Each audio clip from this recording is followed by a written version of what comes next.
Hey guys, this is Aditya Agvela CFA और इस video में हम देखेंगे स्टेप बाय स्टेप वे एक ट्रेडर का काम होता क्या है। बहुत अच्छे से मैं आपको डिटेल में बताऊंगा कि ये आपकी आखिरी वीडियो होगी जो आपको देखने की जरूरत है। तो इस वीडियो को अंत तक जरूर देखो और सब्सक्राइब बटन भी दबा दो और इमीडिएटली स्टार्ट करते हैं। So step number 1 is to set your expectations. तो अब बहुत लोग मुझसे पूछते हैं कि आदित्य, आपको तो ट्रेडिंग आती है, आप तो दिन के लाखों कमा रहे होगे, कंप्यूटर में बैठो एक दिन काम करो अपना और विड्रॉ करो लाखों रुपए। तो उनको मैं बस यही बोलता हूँ कि यार ट्रेडिंग कोई जादू की छड़ी नहीं है कि मैंने ऐसे किया और यहाँ पर पैसे भर गए। ऐसा नहीं पॉसिबल है। इनफैक्ट ऐसा किसी भी की चीज पॉसिबल नहीं है इस दुनिया में। अब नेक्स्ट क्वेश्चन है कि ट्रेडिंग होता क्या है। ट्रेडिंग इज अबाउट, मेरे को नॉलेज है इस पर्टिकुलर एरिया पर, तो मैं अपने सेम इन्वेस्टमेंट्स पर नॉलेज और टाइम देता हूं to take a higher risk on my investment so that I can get a better return. अब समझो मेरी बात इसको। मैं हूं ट्रेडर, मैं थोड़ा बहुत समझता हूँ, थोड़ा बहुत मैं सीख चुका हूँ और मुझे थोड़ी चीजें आती हैं। तो अब मैं क्या करूंगा, अपना पैसा सिंपल किसी भी शेयर पर रख के छोड़ने के अलावा मैं क्या करूंगा, उसी पैसे पे अपना थोड़ी नॉलेज ऐड करूंगा और अपना थोड़ा टाइम ऐड करूंगा कि मैं देखूंगा उस शेयर को, ट्रैक करूंगा।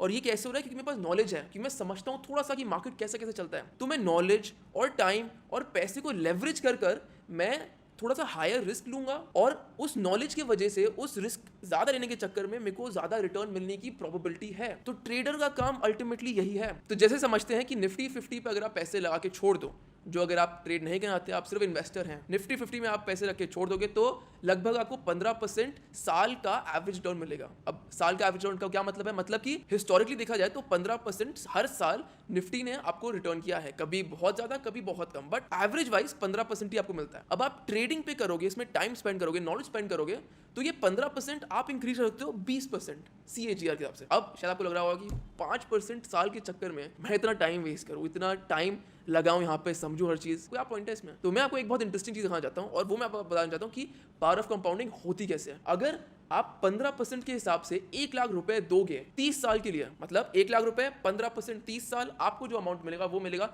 66,21,177 rupees. At the same time अगर आप 1 लाख दोगे 20% इंटरेस्ट रेट और 30 साल के लिए, तो जो आपको अमाउंट मिलेगा वो मिलेगा 2,37,37,631। करेक्ट। तो मैंने पूरी यहाँ पर कैलकुलेशन करके रखी है।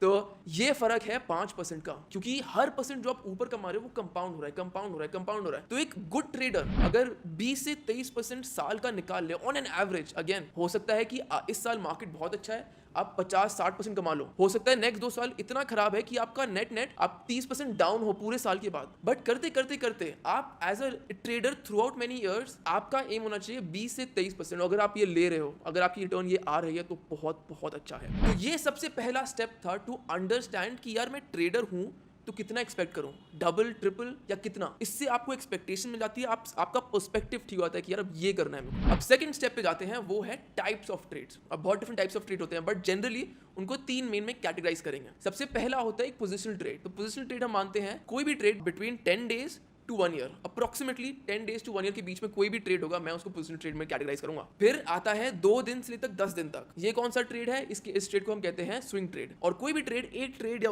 एक दिन या उससे नीचे, मतलब आपने एक शेयर खरीदा उसी दिन पे बेच दिया, उसे हम कहते हैं इंट्राडे ट्रेडिंग। तो एज अ ट्रेडर सबसे ईजिएस्ट मेरे लिए क्या है, पोजिशनल ट्रेडिंग, फिर स्विंग ट्रेडिंग, फिर इंट्राडे ट्रेडिंग।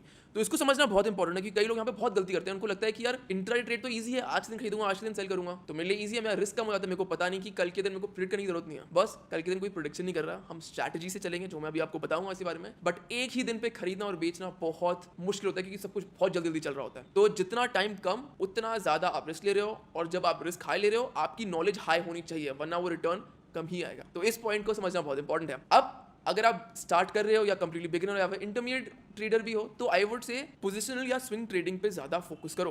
तो आदित्य, मैं तो समझ गया मैं बिगिनर हूं और मेरे को यूज करना चाहिए positional trading as of now. अब नेक्स्ट स्टेप क्या है मेरा, तो अब समझना है कि कौन सी स्टडी यूज करनी है। तो जनरली 2 टाइप की स्टडी होती है, एक होती है फंडामेंटल एनालिसिस और एक होता है technical analysis. Fundamental analysis is all about financial sheets. तो हम देखते हैं cash flow account, profit and loss account, balance sheet. तो ये बहुत बड़े बड़े वर्ड्स हैं, बट सिंपल तरीके से देखते हैं। ये आपको परफॉर्मेंस दिखाते हैं, कंपनी कितना अच्छा कर रही है, कितना खराब कर रही है, ये प्रॉफिट कितना कमा रही है। जैसे कि एक कंपनी ने 1 साल में कितना पैसा कमाया, अगर ये अमाउंट बढ़ रहा है और कंपनी ज्यादा पैसा कमा रही है हर साल, तो उसके शेयर के दाम भी ऊपर जाते हैं। बट ये चीज जो है ना बहुत लॉन्ग टर्म में इफेक्ट करती है। तो अगर अभी एक कंपनी पैसा कमा रही है, तो धीरे धीरे करके स्लोली एंड स्टडीली ऊपर बढ़ेगी। तो ये fundamental analysis is more suited for long term investment. अब शॉर्ट टर्म के लिए क्या है, it is technical analysis. Technical analysis क्या है, it is a study of charts. तो जो आप चार्ट्स देखते हो, जो भी इंडिकेटर्स हैं, वो सारा टेक्निकल एनालिसिस है। तो एज अ टेक्निकल एनालिस्ट मेरे को एक अपना चार्टिंग का टूल चाहिए, जो मैं अभी आपको बताऊंगा। एक दो स्ट्रैटेजीज चाहिए और उसके थ्रू मैं समझ सकता हूँ कि किस टाइम पे मेरे को बाय करना चाहिए और किस टाइम पे मेरे को सेल करना चाहिए।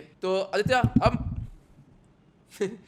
अब मैं समझ गया हूँ कि मेरे को करना है बिगिनर ट्रेड और मेरे को टेक्निकल एनालिसिस फॉलो करनी है। अब नेक्स्ट स्टेप क्या है? अब third step is that a trader should have a trading strategy. अब